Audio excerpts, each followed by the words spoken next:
This Friday Music Guide is full of comebacks and legends. Taylor Swift dishes out some advice while on tour. Billboard explains the rise of women in reggaeton. Smokey Robinson dropped a new album and Billboard sat down with him to talk all about it. And Doechii teaches us some of her favorite Southern slang.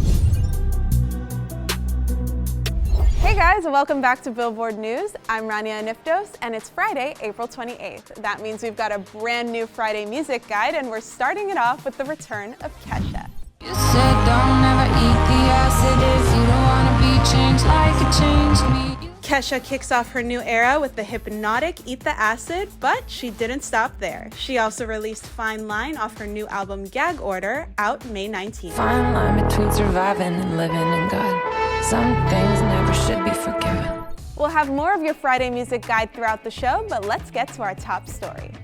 A, B, C, D, E, F, you and your mom and your sister and your job. Gayle, who is currently opening for Taylor Swift on her Eras tour, revealed in an interview with Teen Vogue some advice the pop superstar gave her about tuning out negativity. She's like, "Baby child, come on, what controversy could you have had for the 5 minutes you've been making music?" Continuing, it was really nice for her to say, "When I told her my biggest, deepest worries, she's like, you're right, and it's fine." Gayle's career skyrocketed after abcdefu blew up on TikTok in 2021. There had already been some criticism around the trendiness of the song, but that grew even louder after Gayle was nominated in 2023 for Song of the Year at the Grammys. Taylor's advice was simple, that Gayle had to make the music she wanted and grow as a musician, and learn to deal with people's responses. "I can't not give it all I got just because I'm scared of the possibility of people not liking it. My music, at the very least, is supposed to make you feel something.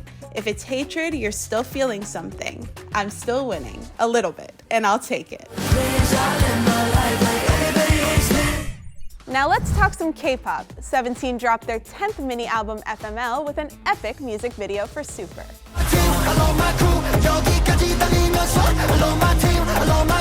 With the assist of hundreds of backup dancers, 17 makes an epic comeback.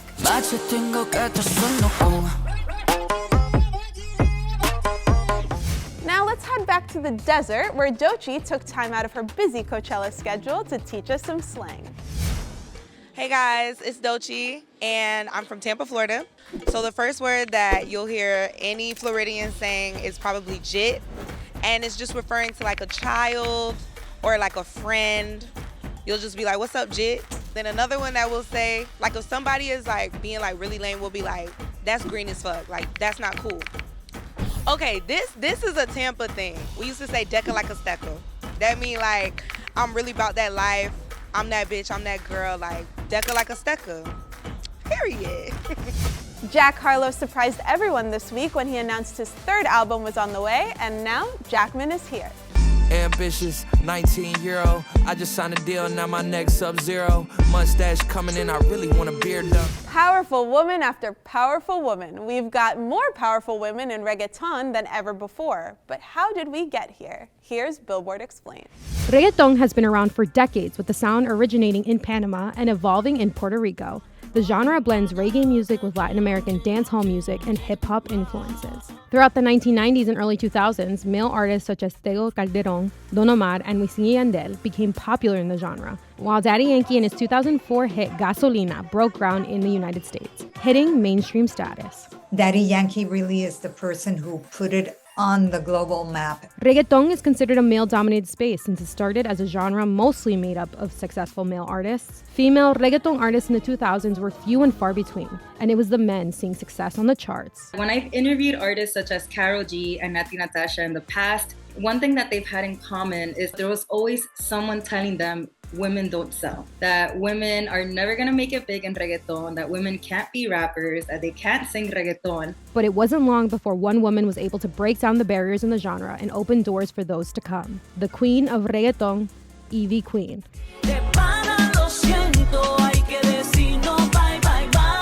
Ivy Queen's journey started at a club called The Noise in Puerto Rico. Prior to Ivy, no other woman had stepped foot on that stage.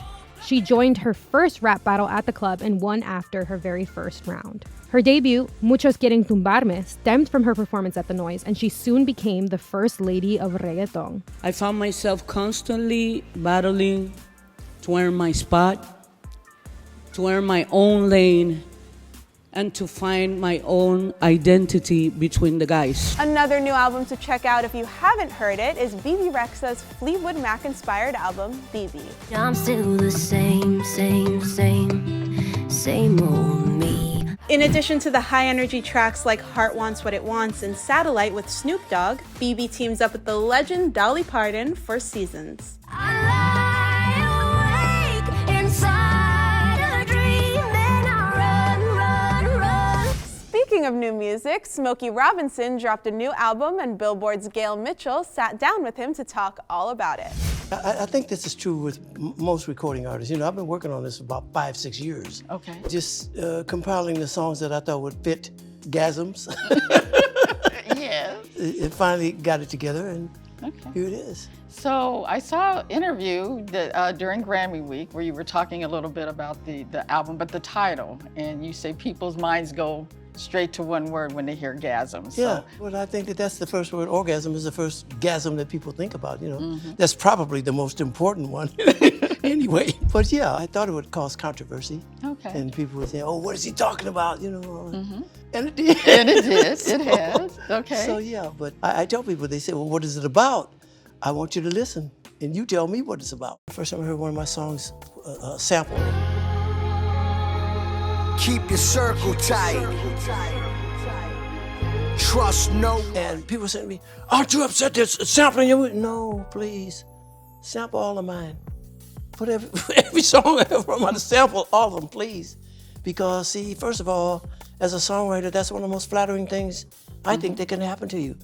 Because most of the people who sample people's music are songwriters themselves. And they like one of my songs well enough to include it in one of theirs, or to just record it or something like that, out of the billions of songs that are on earth. Hey man, I can't beat that as a songwriter. That's today's show. We've got so much more for you next week, so make sure you come back. But let me just leave you with our last entry on this week's Friday Music Guide. This is Labrinth.